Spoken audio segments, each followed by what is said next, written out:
back, everyone. This is Super Kelly Brothers Podcast, episode 349 for the 5th of July, 2026. My name's Sloan Kelly. My name's Jody Kelly. Good evening. We're just ripping those pages off the calendar these days. Ripping them off, ripping and a tearing. Ripping. If you know, you know. You know.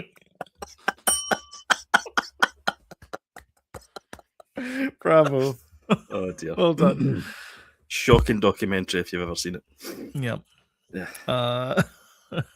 Yes. So welcome back. If you can name it in the comments, even better. Exactly. If anyone's paying attention, this is the Super Kelly Brothers Podcast where we talk about entertainment news. So that's all entertainment. We're trying to crowbar more game stories into the news. Just so happens that one landed on our lap. In fact, not only did one land on our lap, two landed on our lap. It's like a number 6 bus. Yeah. And it's a big one, and everybody's been talking about it this week, apart from us. Yep. Apart from us, because this is our take on it. We wait until Sunday, which is the day before the next week. Well, we get all the big. Well, Sunday's really a roundup of all the stories from the week. So we've got the privileged position that we can sit here and talk about everything that's happened this week. Do these things, yeah. Shall we? How was your week? It was less weather this week. It was more rain in Scotland. Yeah, it was cooler, wet and cool. Cooler, well, a bit cooler. Yeah, muggy here. A little bit muggy. Really? Some days, but some days I was like, oh, it's a bit chilly. Do you know that I heard that some days are better than others? What the hell was that? Shut up, Mickey. Is that your watch again? There you go. Right, let's just do this. And with that, let's just get into it. Yeah.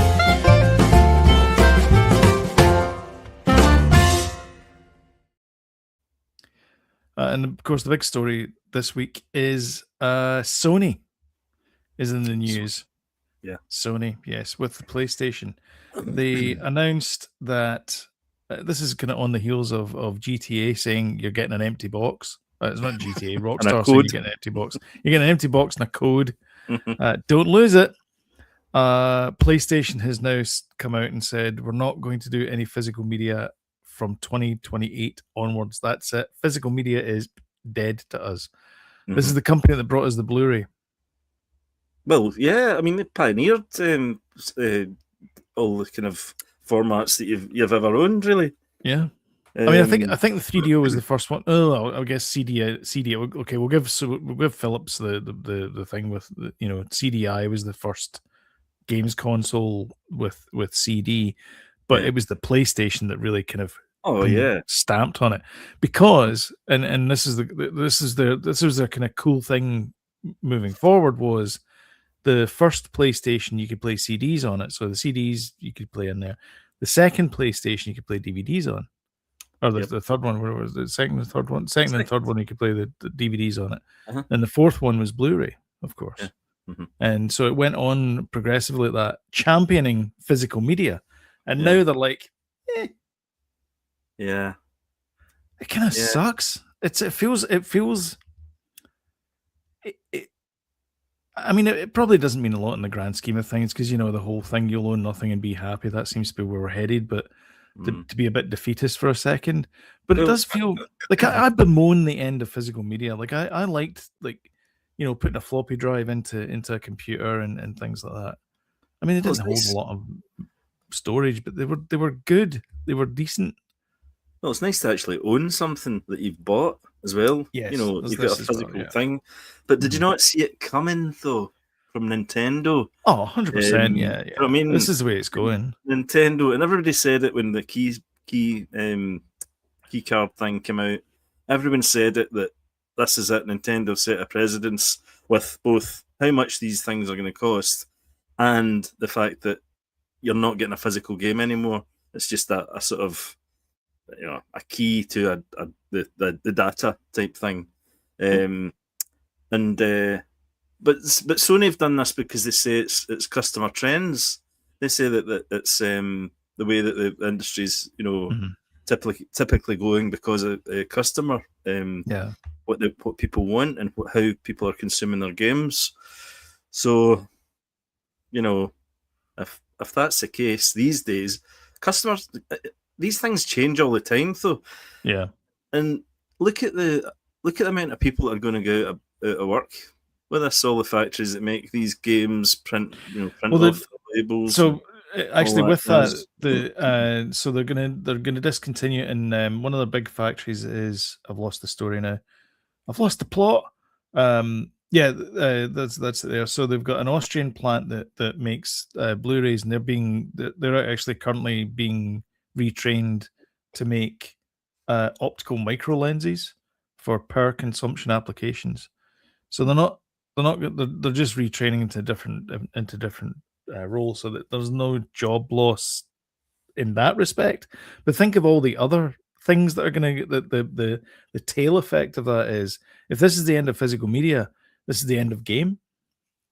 Surely. Oh, CEX. It's the end of CEX. CEX as well, because I mean, CEX makes their bread and butter from. I mean, you walk into CEX, it's just a sea of Blu-ray and DVDs and games and everything. I didn't realize until recently that CEX was all second-hand stuff. None of it. They don't get any new stuff in at all. No, it's all second-hand stuff. Yeah.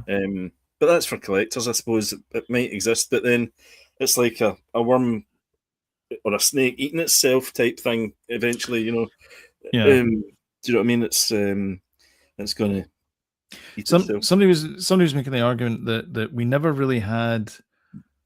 I'll go through his argument first of all, and we can tear it apart like a small child ripping apart a tissue. He said that you never really owned anything anyway. You bought the license to use the disc, and while you had the disc, you had the license to use it. But I mean, if the disc broke, you'd have to go and buy another copy. And so you never really owned the thing. But here's the thing is that physical, he's mixing up ownership with like a physical thing. Like you can do whatever you want with that disc. If you want to use that as a frisbee, you can use it as a frisbee. It's up to you how you treat that disc. But you still have the disc. You can still play the game. Aye, and 10 years down the line, you can still play the game. But 10 years down the line, if the online something happens online, you've got nothing. You're left with nothing for your money. And that's the point. I mean, this is also. I mean, they lost a licenseship deal with Studio Canal, so like people bought movies on the PlayStation Network that were Studio Canal movies. Sony have lost the license for that, so all those, I think it's 550 movies are affected. So if you bought one of those 550 movies, it's gone. Yeah. You paid for it. You're not getting a refund. Mm-hmm. And their argument is, you bought a license for it. You never bought the actual movie itself. Whereas if you go down to my cupboard under my TV, I have Blu-rays and I own those. Watch them anytime. Yeah, I can watch them anytime. As many times as you want. So this isn't happening with immediate effect. This is happening in 2028. 2 years. 2028. So in a couple of years' time. I mean, is this going to happen with Blu-ray as well and 4K? Eventually, everything's going to be digital. But here's my problem. So the other problem, my other issue, and this is the reason why I've started to go back to physical media. By the way, I've never liked Spotify. I don't like the idea of listening to music and then they go like, here's something you might like. No, I'm listening to something I like. I don't want injected with other stuff. I just want to listen to my music. Well, the quality is not the same either as listening to a CD. Exactly, the quality is not the same, and it's not.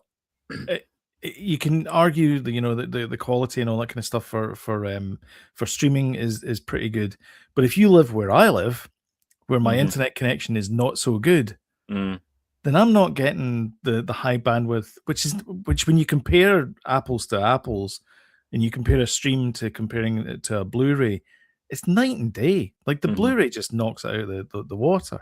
Yeah. But if you're living, the problem with this new digital only future is, if I want to watch a movie now, I'm going to have to put up with blocky graphics. Basically, I can't.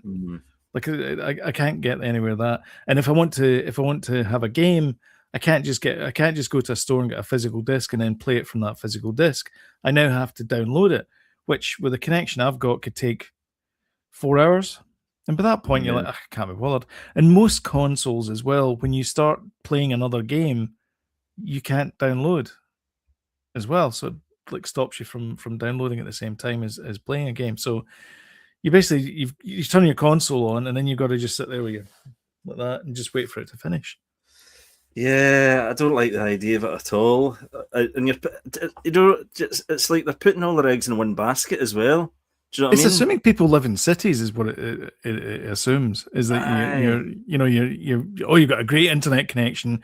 Why wouldn't we need anything digital? I remember this is years and years ago. There's a guy called Nicholas Negroponte, and he talked. He has this idea about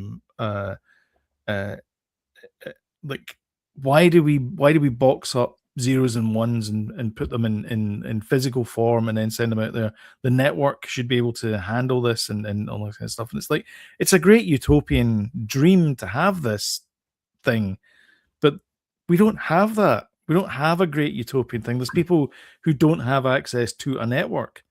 They're out in the middle of the Hebrides or something. They don't have access to good internet. Well, that's Britain for you, though. I think Britain's shocking. That's not true. That's the majority of like places in Canada. Like the majority of Canadians live within like 100 kilometers of the border, but there's a lot of rural communities that don't have access to high speed internet. But what about likes of Korea and things like that? Korea's like 5K everywhere and stuff, and you can it's super duper high speed internet. Yeah. Why in this country do we not have that, or wherever else, Canada? Do you know what I mean? It's the government. Why do we have potholes? But still, in this day and age, you should be able to jump in the train, and the Wi-Fi doesn't dip at Irvine. You know what I mean? Like some sort of black hole. You're like going through sort of some sort of sci-fi. What I'm hearing is avoid Irvine. No, there's no avoidance of Irvine. To Glasgow, unfortunately. But there's some sort of blackout for Wi-Fi in that area. I don't know why.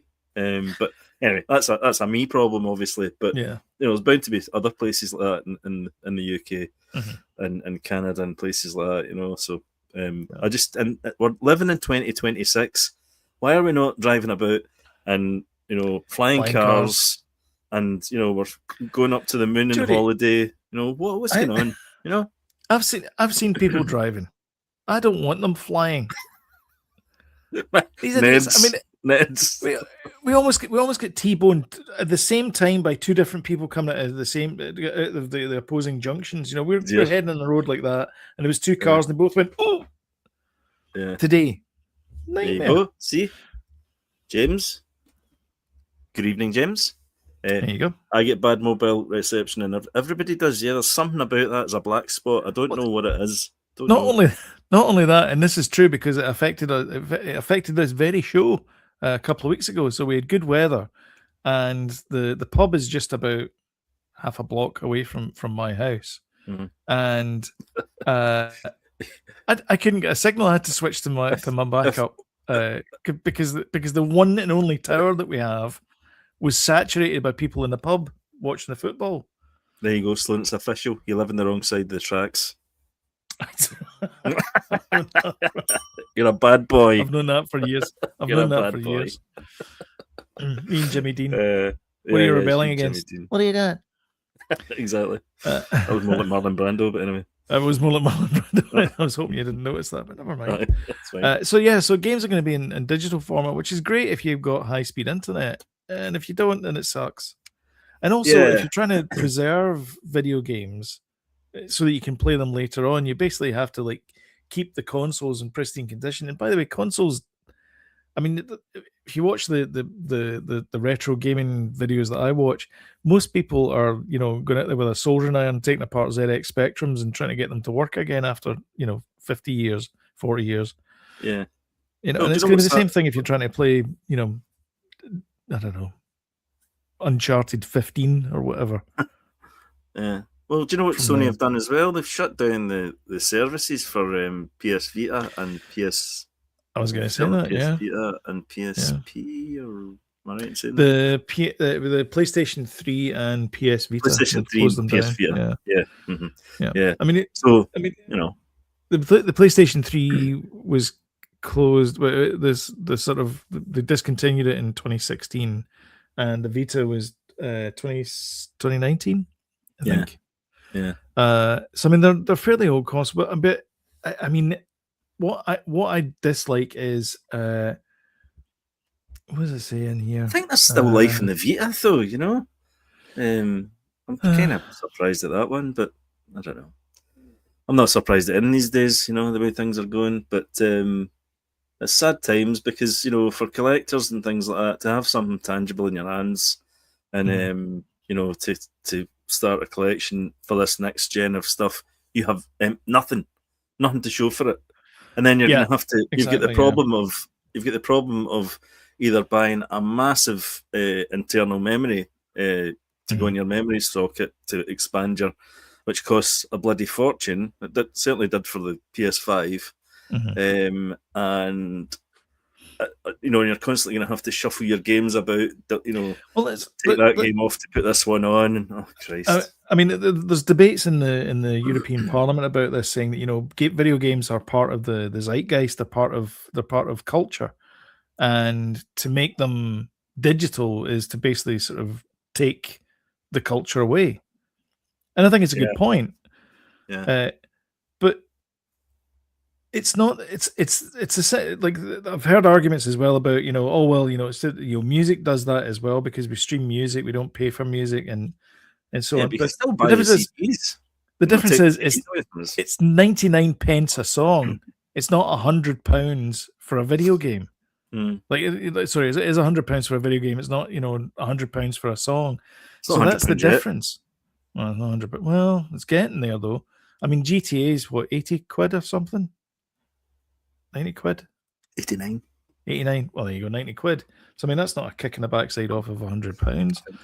And you don't get a physical game with it. You get a download code. Pre-ordered. I mean, well, we've pre-ordered it. GTA 6. Seriously, and you're part of the problem digitally. So yeah, but you're kind of forced into it, really.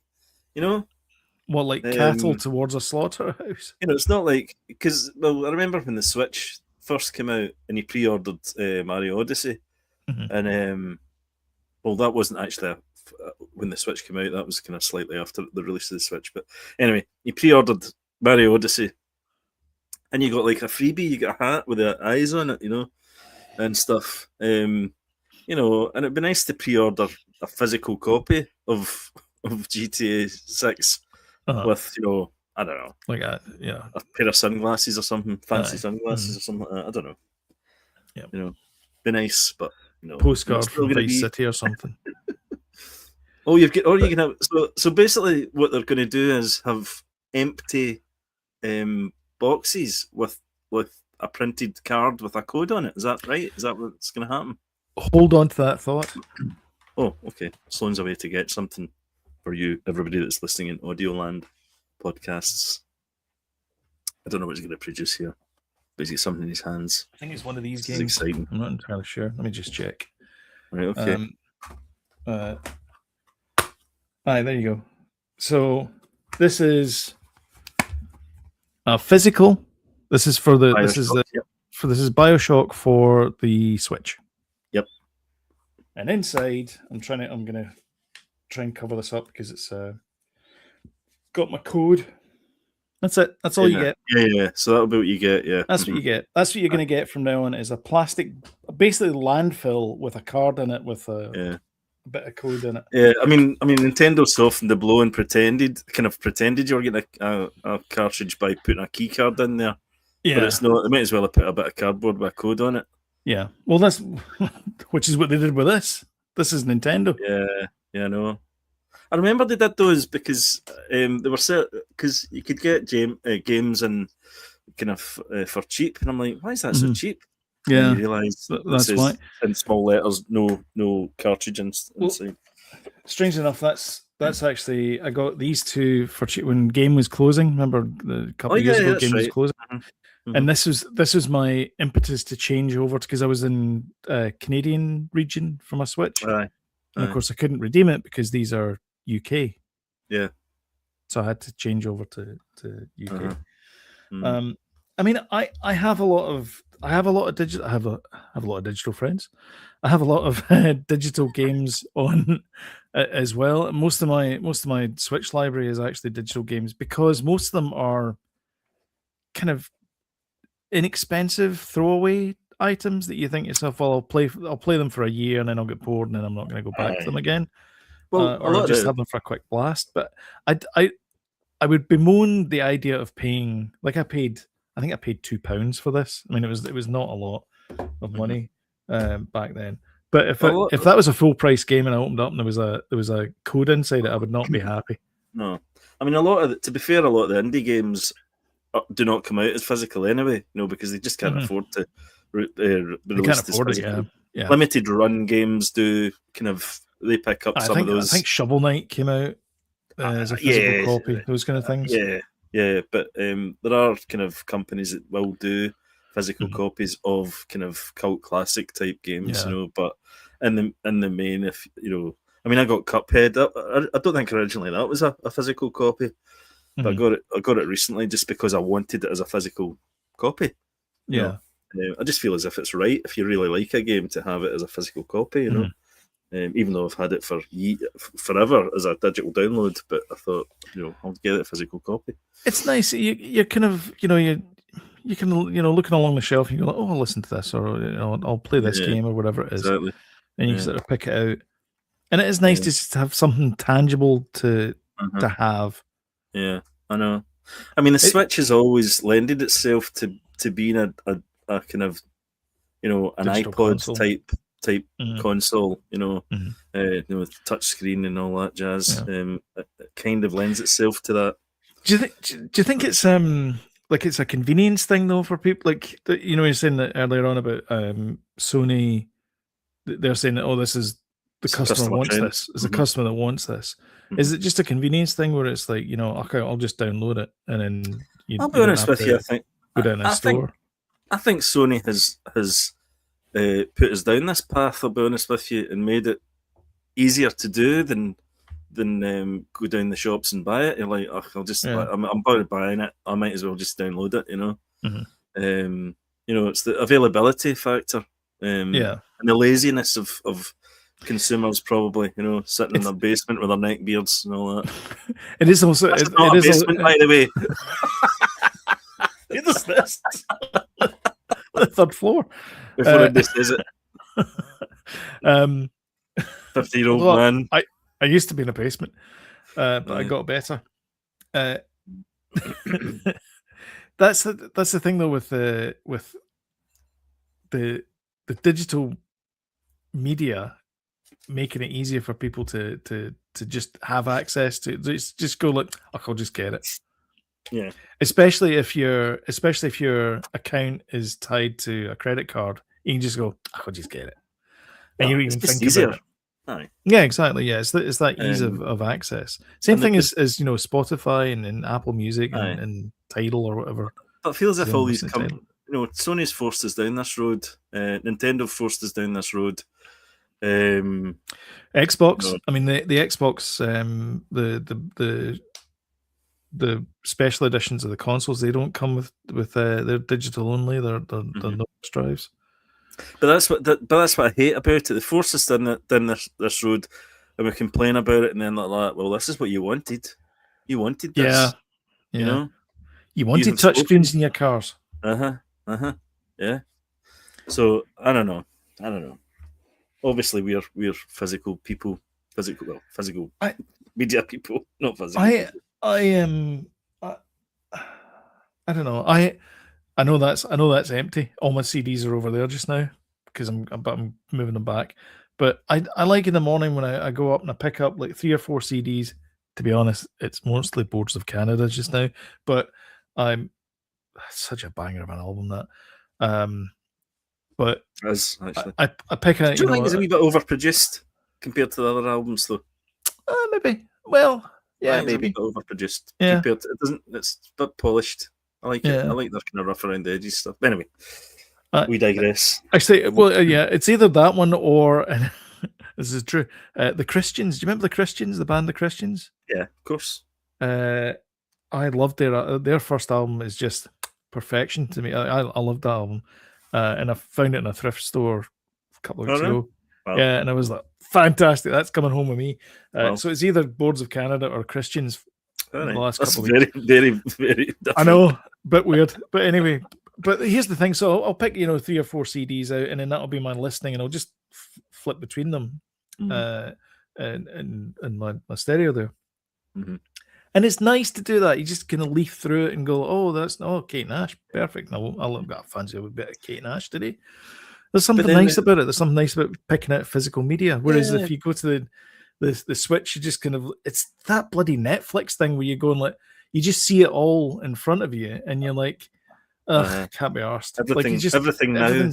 Everything everywhere all at once, and that kind of just, I don't know, that immediacy just kind of just takes it away from. Although I think as well, people could say, "Oh, you're showing your age and all that," because Probably. the kids don't have that sort of experience of really, not well. I suppose they do with games, but not with music. Music's consumed certainly from digital. Really, I would say by most kids. But everything comes in waves, and everything will come back again. It will be like, this will happen for a few years. Then Sony will start producing, physical media again, 100%. So I don't think it's the end. Let's end on a happy note. Hope. I don't think it's the end. There is hope. There is hope. There's hope. If there's any hope, it lies with the proles. To quote Winston Smith from 1984. Shall we move on? I think we've kind of talked about. Well, I think so. Yeah. My guess is that Project Helix, which is the new Xbox, will probably be digital as well. Yeah. They were the first. Sony's announced it, but I think Xbox will be the first hammer to fall. I know that their new illustrious leader, she's all in on digital future and AI and stuff. Yeah. So did we talk about the price of the Steam console? So nearly £1,000. No, we didn't. No, you should probably talk about that as well. We don't have it in the show notes, but yeah, just quickly, that's ridiculous, outrageous. But again, you can see it coming, but not so soon. I don't think it's this soon. We would have a £1,000 console, Well, that's the thing. So people are. I saw the Linus Tech Tips video about it, and he was talking about it, comparing it to the PlayStation 5, and on paper, the PlayStation 5 smokes this new thing, but Valve are pretty good at getting performance out of these devices. I mean, they did it with the Steam Deck. The Steam Deck has been selling like hotcakes. Part of the problem, though, is that Valve is saying that it's costing a lot more money to produce because of chip shortages, AI. Yeah. Which is going to be a problem. The thing about it is, right, you can sell a £1,000 PC, and then you can upgrade it. You can't upgrade a console. I mean, so you're stuck with £1,000 brick after. Oh, not a brick, but you know what I mean. So, it's not going to be upgradable. Yeah. No. Alistair here is saying, I actually saw this post from me, Alistair. I posted a picture of Bryan Adams' hit CD that dug out from 1993 from John Menzies, and it cost him $15.99. $15.99. By the way, I saw that post and I was like, that's outrageous. Do you know what it was? They probably saw you coming, Alistair, and like put on a couple of quid in that CD. That's a hell of a price for a CD back then, $15.99. That's ridiculous. Was that? I think it was Menzies and Girvan.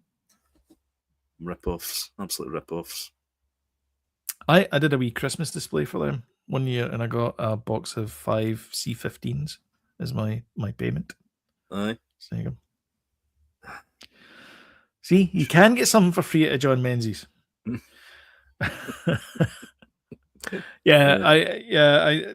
won't be. I was really excited about the Steam machine, but I'm less excited about it now. Mm-hmm. I see. I'll mention it. Well, I'm mentioning it just now, but I've been playing. Menzies and Girvan. Yeah, Menzies and Girvan. Yeah, I used to love going to John Menzies and Girvan. Yeah. I preferred that Just glad your life was back then. To Woolies. I know it was down to John Menzies first, then backtrack to Woolies. That was it. To see if anyone new was in. See anyone was in and new. Got to the stage where we're meeting at stationery. Like, do you know what's there any new stationery in?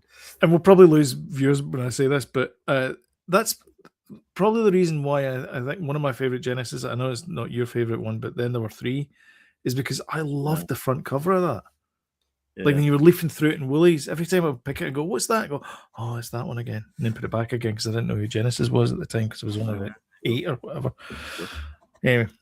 So I won't be rushing out and buying one. That's what I was going to say is I've been playing Crackdown a lot recently because I've got it on Game Pass for the Xbox, and I really want that on a hand. Like I would love to play. Like I've got my Switch. I would love to have it in that form factor. Just playing Crackdown. I thought that was in Switch. No. Am I getting mixed up with another one? What's the other one?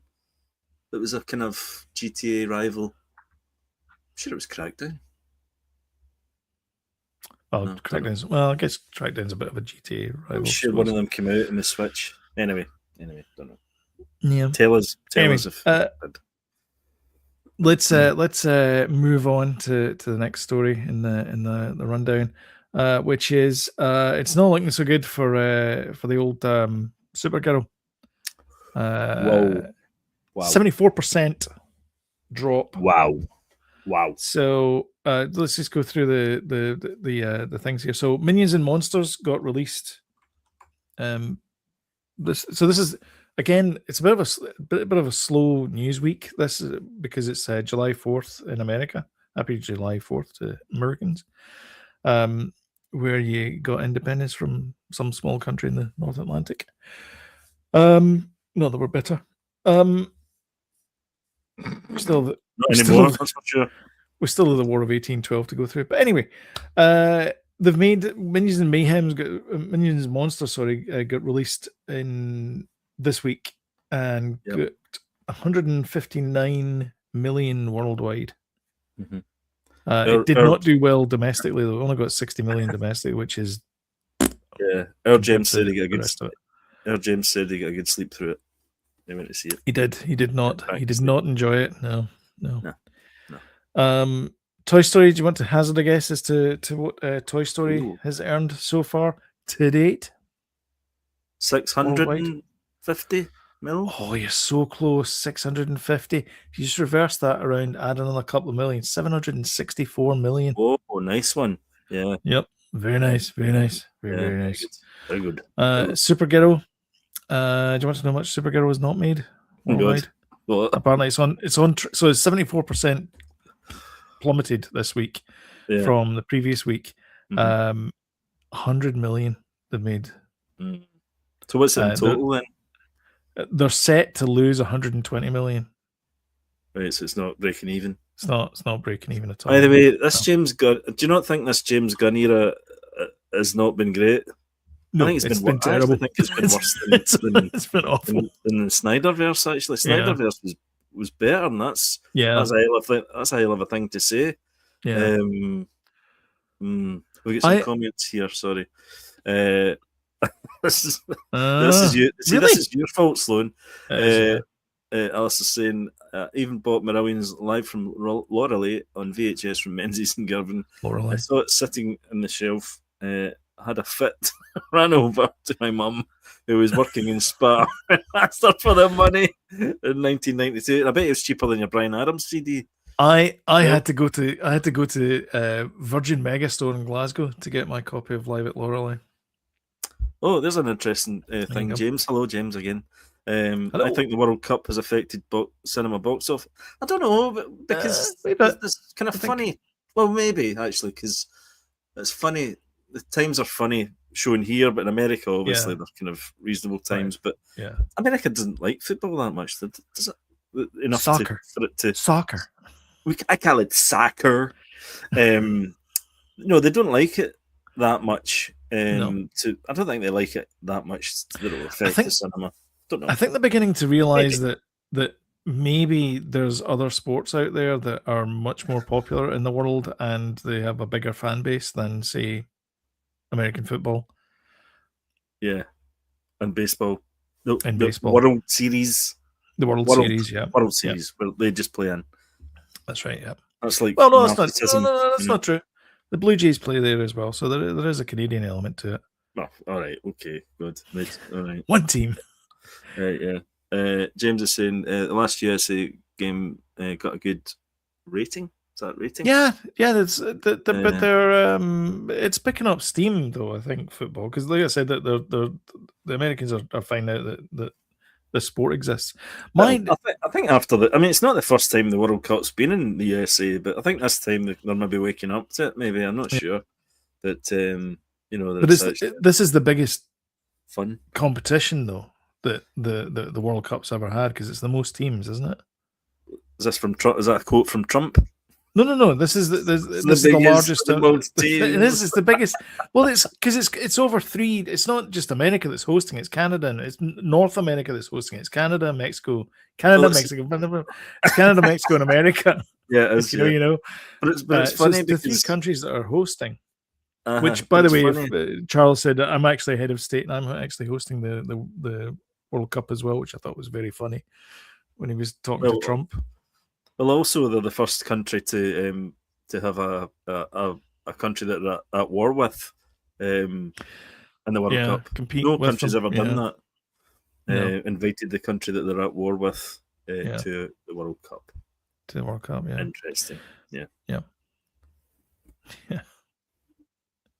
England tonight with Mexico, by the way. That's right, 1 o'clock in the morning. Kids will be going in late to school, bleary-eyed. Because they were fetching beer for their kids dads. are off here, but in England they're still at school. Well, because they're still at school, aren't they? Mm-hmm. So this is happening. James Gunn's on a shaky peg. Is on a shaky peg, as they say, yes. Because right now Paramount is in the throes of buying Warner Brothers. That own DC, and of course James Gunn is part of that, and he's now like, oh, it's a bit squeaky bum time, because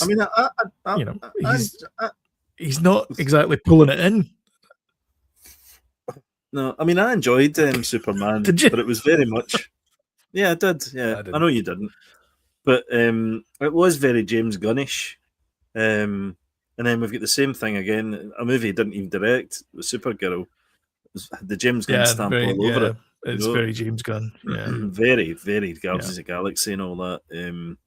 So Guardians of the Galaxy. And like you said, actually, ironically, it's very Rebel Moon as well, which is not great. Nobody wants that comparison. Yeah. Yes. It's that kind of. Like the whole thing about that I really despise about Rebel Moon is the fact that they've got this massive starship and they come down, they want to steal the wheat from them. It's like, sorry, what? My men are hungry, so you're going to make them bread? Like, what's the most stupid thing? It's ludicrous. I'm going to watch it again. It's like, no, you stupid man. I'm going to try and watch it more times than you've watched it. And going, what are you thinking? Good luck. Oh, that's impossible because you've watched it loads. Watched it. Yeah. I just hate the this. channel. I hate watching it. I did enjoy Peacemaker though. I thought Peacemaker was really good. I think, but then again, this is the problem that you've got is that you've got the TV shows are doing well and the movies are not doing well. Yeah. It's almost like the MCU. Yeah, but although Peacemaker, let's forget about the secret. Peacemaker was made. Peacemaker was made before he was the big wig. The first season, wasn't it? Yeah, that's true. Yeah, he was. Yeah, he was. Yeah. The second season was once he became big wig. But I thought the second season was better than the first actually, and because he added. I think he added Peacemaker. Did he add Peacemaker in Superman? Did Peacemaker have a cameo in Superman? Did I imagine that? Yes, he's there's a little cameo of him in a. No, he's on a TV screen and kind of passes by, and he says, "Well, John, what do you think?" And he says, "Well, I think the guy's a complete loser," or something like that. Can't remember. It's a brief cameo of it's John Cena is on a TV. All right, it's not Peacemaker, though. It's John Cena. Are you making this up? No, it's John Cena as Peacemaker. Oh, as Peacemaker, right. I did think I imagined that. No, there's a clip in it, right? They're doing this thing with a passing, but they're doing like TV, like a montage of like media and things like that. And John Cena as Peacemaker is being interviewed, and he says, "Well, John, what do you think?" Because the guy's name's John. Or Chris, sorry, not John. What am I saying? Chris. I was going to say, because you're saying John, it's confusing. Chris, what do you think? And he goes, "I think the guy's a loser." Right, or something like that. Right, okay. Right. I know, sorry, it's Chris. Sorry. I think I might watch that again, Superman. I've seen it twice. I might watch it. Mandalorian Grogu? Yep. Watch what? What? Are we in sync? It's on streaming. Are we in sync? No. Oh my god! Losing cohesion here. I'm gonna try and close some windows. Oh my god! I'll move this over here. It's cat. The Mandalorian and Grogu has tied with Solo for the fastest Star Wars film to exit the top 10.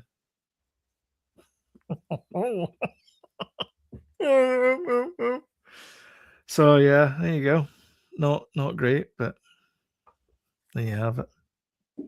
Well, at least it's not the worst. Share that with you. Yeah, and then you put a story in here. Well, I think we'll end it after the end the stories after this one, because I think this is we'll end on a high note here. This is your favorite director of the month anyway. Yeah. Zach Cregger and Brian Duffield are set for Siren Head movie. I don't know anything about this. What's this about? Well, this is a meme from ages ago. I remember Slender Man and stuff like that. There was also a thing called Siren Head, and it was this big giant kind of you could only see it in silhouette type thing. You never get a close up of it, and it's like stomping through kind of nighttime kind of scenes, and that was kind of all it was, really, kind of this mythical character that's been invented in the internet. So turns out Zach Cregger and your man has got a script together. I think Zach Cregger's going to direct it as well. So I don't know if this is I'm assuming early days. It's like I've done a sketch, type thing. Eric's written a sketch. Eric's written a sketch. That type of thing. So it's probably not in production, but it's like one of his probably many ideas that he's got, and somebody's like, heard this. So he was in the bungalow at the Paramount lot or wherever he is stationed, and he's like, "I've got an idea." Well, there seems to be a trend for this because of the back rooms, or and I've also heard a rumor from my lad that's got his ear to the ground, my son, that the director of Backrooms has been to he's been to Valve, had a chat with him about a Portal movie. Oh, aye. So not a Half-Life 2 movie. We'll take that. Well, Christ, that'd be good, wouldn't it? Mm-hmm. Oh wow, you've paired my interest. But Half-Life 2 movie would be great, actually. Nathan Fillion as Gordon Freeman. Yeah. Mm-hmm. It's about the right age. Yeah. Ooh, exciting. Mm-hmm. But anyway, so he's done it in the back rooms, and he's probably a good fit for a Portal or Half-Life movie. Half-Life, oh god, that'd be great. Half-Life movie would be good. Yeah, one of those things. Yeah, exciting. Yeah. Let's dive into what you're watching. Oh yeah.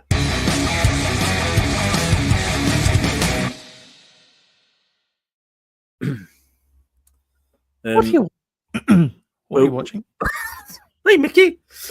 Oh. Well, on the BBC iPlayer just now is Richard Gadd's Half Man. Who are you laughing at? That's on the BBC, on the independent television's streaming service. Is Richard Gadd's new movie? You know, the guy that did Baby Reindeer. Randolph, dude. Randolph. It was reindeer and Rudolph, a portmanteau of the words Randolph. Oh, right, okay.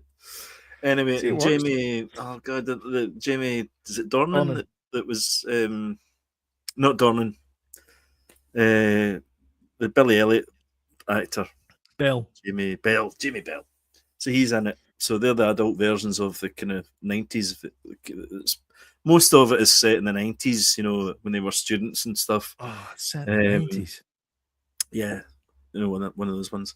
Oh. It's really good. It's the Richard Gadd character torments the younger Jamie Bell character, but also is an absolute psychopath. The Richard Gadd character, and it's the way that their relationship is that's a bit weird, and it's really complex and very interesting, and it's a good script, and the acting's a wee bit kind of theatre acting, I would say, and mostly, you know, that kind of way. Well, it is on the BBC, Jody. No, but you know that way when you go to a theatre and the acting doesn't seem as natural, you know, it's like, yeah, you know, because they've got to exaggerate for reasons. Yeah, but they don't need to do it for TV, you know. So anyway, I feel like they're theatre actors, you know, the two boys that are doing it.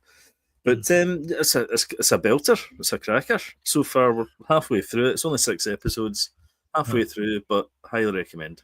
It's an HBO co-production as well, isn't it? I think it might be, probably. Yeah. It could be because, you know, he's a bit after Baby Reindeer. Everybody wanted Richard Gadd. Let's face it. So yeah, the movie. God, what movie did we watch on Friday?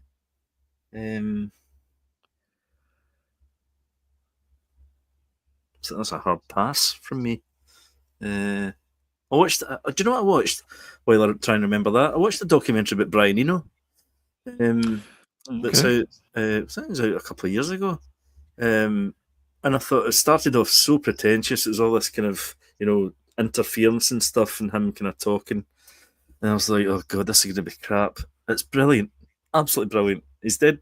The way he talks about stuff, you know, music and his approach to producing stuff and his approach to making music is dead refreshing. Absolutely brilliant. He's a lecturer as well. You know, he's done lectures and all this kind of stuff. It's really good. Nice. Life affirming, I would say, actually. You know, his outlook's great. Really enjoyable. Now, I'm trying to remember what film we watched. It must have been bloody brilliant. I had to buy it. Oh, I know what it was. It was The Departed. You had to buy it? Aye. Yeah. On streaming? Aye. It's not on. It's not on. Not it's not on Netflix. It's not because we're at Netflix, Prime, Disney Plus. You know. So there's a great nothing. There's a great website called Just Watch. Yeah. And you can just plug it into that, and then it'll tell you where it's on. I know. Anyway, an old movie. We had to rent it for like £3 or something. Anyway, it's great. It's a cracker. It's a good movie. So I didn't mind paying for it. It's about it. Jack Nicholson's brilliant in it. He's so good. Brilliant performances all round. Absolutely magic. I felt funny. Oh my God, that was an ad lib. Yeah, that was Jack Nicholson. So it's Ben, not Ben. The other Ray one. Winston. No. What's his name? Matt Damon's talking about it, and he says because Jack Nicholson's been around the block a few times, and he says, so we'll end on that. But if you just hold the camera running for just a little bit longer, maybe I say something like, "She felt funny." Because that's kind of dark, and then it goes on like that, and he goes, "But if you keep the camera running," he keeps saying it like that. That's right. It's really good. And it is good, you know, and he's great in it. Yeah. But Leo's in it as well, isn't he? So it's a star-studded cast. Well, it's Leo. Leo's in it. Matt Damon, and Mark Wahlberg. Mark, yeah, as well's in it. Who's kind of hit and miss, but he's more hit than miss, I would say. Aye. Mark Wahlberg. It's just a great, and Alec Baldwin's in it. Who's Oh, is he? Yeah. Aye. No, remember that he's the sort of remember him now. He's the sort of commissioner or whatever you call it. I don't know. Main police guy. Commissioner Gordon. The thing I remember is the CGI rats. That's the thing I remember. I never picked that up at all. No CGI. There's a bit in it zooms in the window, and there's rats. Oh no, that's right to the end. So yeah, that's right to the end of the movie. Aye. What an ending! What an ending! It's great. Yeah. So that was great. And then I remember the other one we watched, Begonia, which I've seen. Evelyn had seen, but Danny hadn't seen. And it's Emma Stone and Jesse Plemons, and it's brilliant, absolutely brilliant. It's your yogurt that guy that directed Poor Things. Emma Stone, they believe is an alien, and they kidnap her and try and kind of get her to do this, put a statement out to the leader of Zorg or whatever the hell it is up in space, to stop like attacking Earth with their minds. It's brilliant. It's great. Yeah, really good. Highly recommended. Cool. Nice. Are you there? Oh, you're there. Me now? I'm back. I'm back. You know. Me now.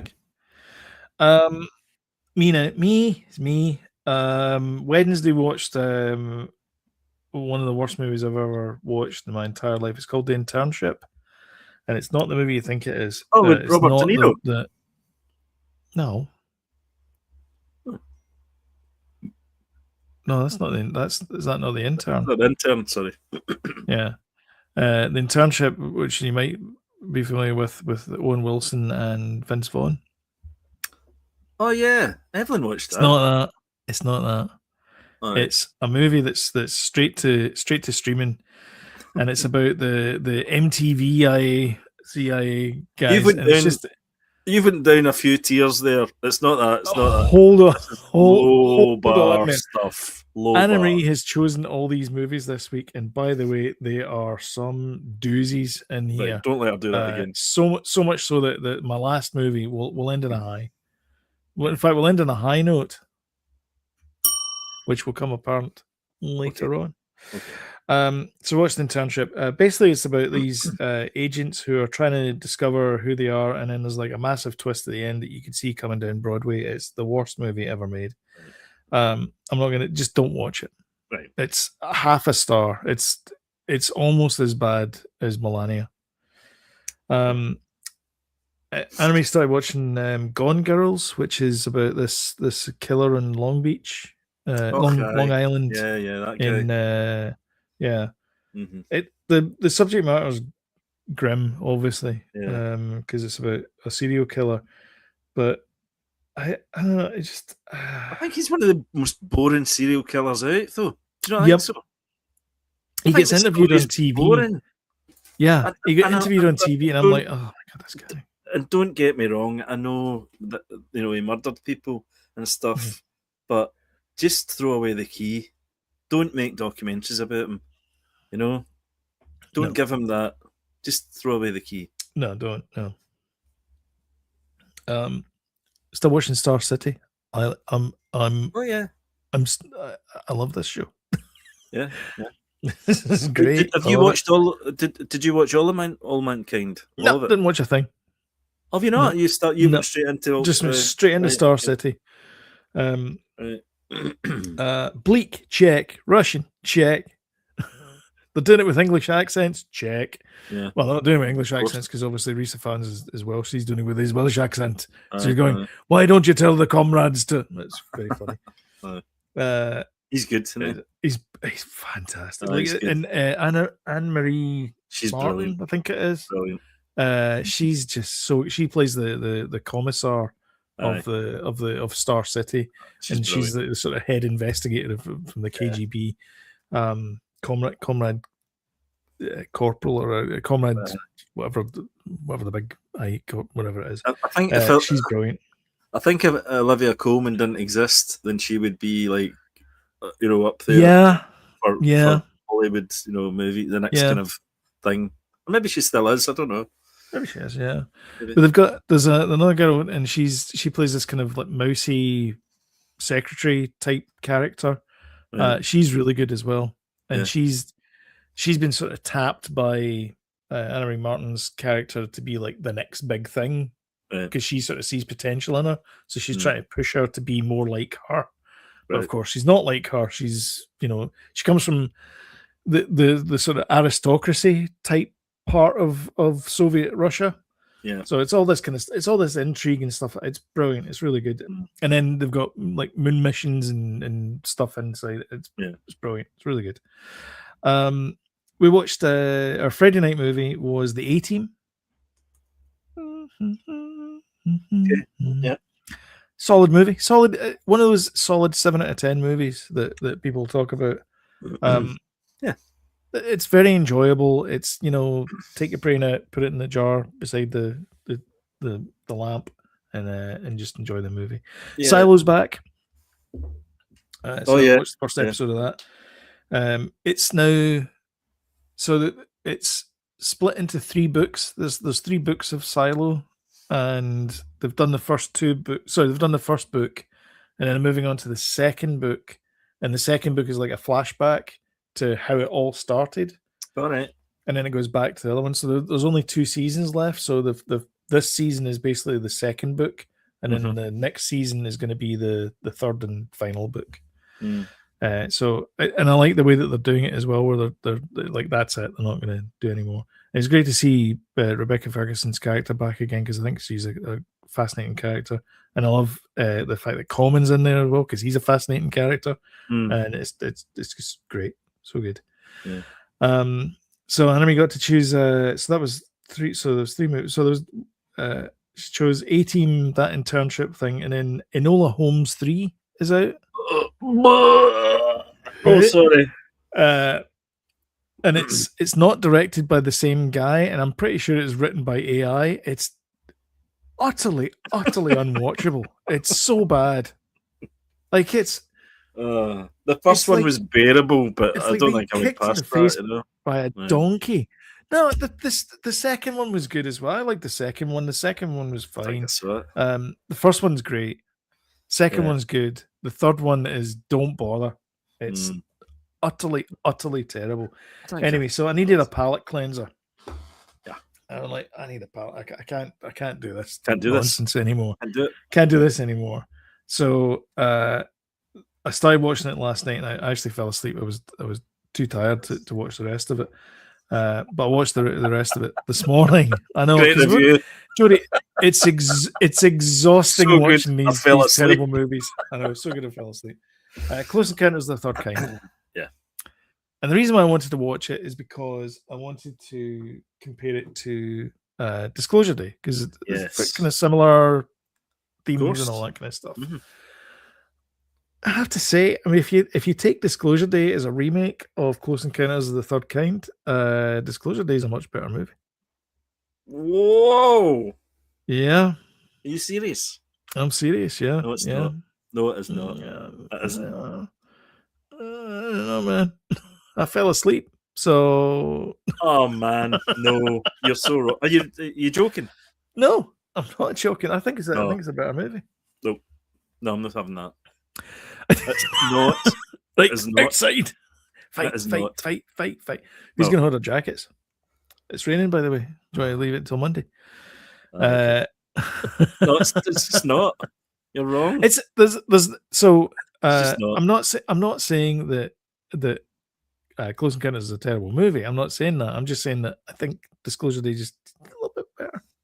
It isn't.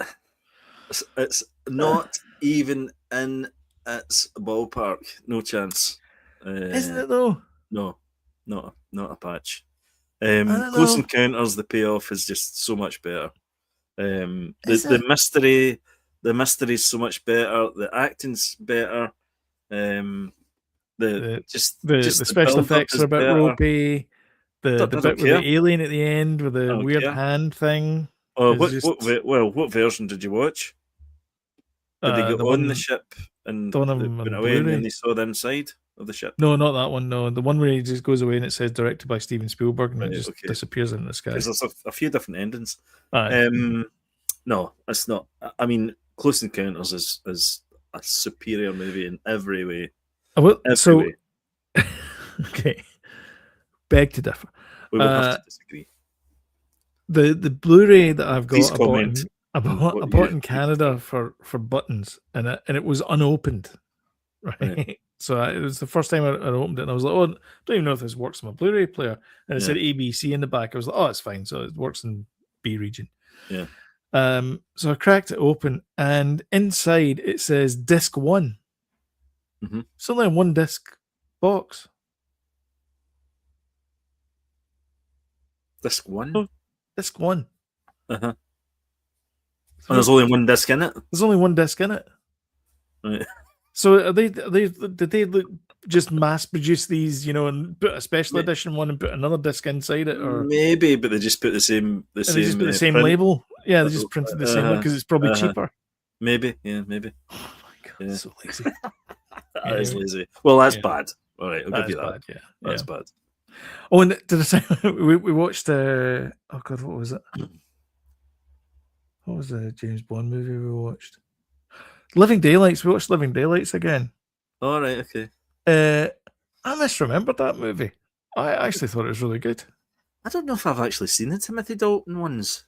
Oh, you should. Honestly, he gets a bad rap for James Bond. I think he's up there with my favorite. It's like Sean Connery.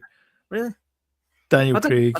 I didn't watch them because I thought they were Americanized. Timothy Dalton. I had that in my head that they were Americanized. Kind of GoldenEye is GoldenEye and Tomorrow Another Day. Tomorrow Never Dies or whatever it is. Very American. Yeah, they're more American. Because I thought they were kind of trying to compete with the Bruce Willis films and things like that of the day. Timothy Dalton ones, Yeah. Have you been watching From the latest season? No, we're waiting until later. Right, okay. We're not watching it just now. All right, so I won't say anything. No. Oh, sorry, I thought you'd finished it. No, I haven't watched it yet. No, we're waiting to build it up so we can just watch it rather than right, okay. Watch it every week. I think the finale just came out there. Oh, did it? Okay. Yeah. I'm looking forward to it. We're not finished it, but it's not the final season anyway. It is the final season.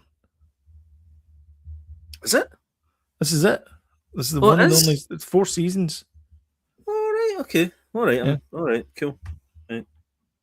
Right. My lips are sealed. All right. Okay. Anyway, so that's my tip is go watch Living Daylights and Close Encounters is a better movie than Disclosure Day. Anyway, if no, it's not. prove me wrong, dear listeners. But Begonia and the Departed. The Departed. Yeah.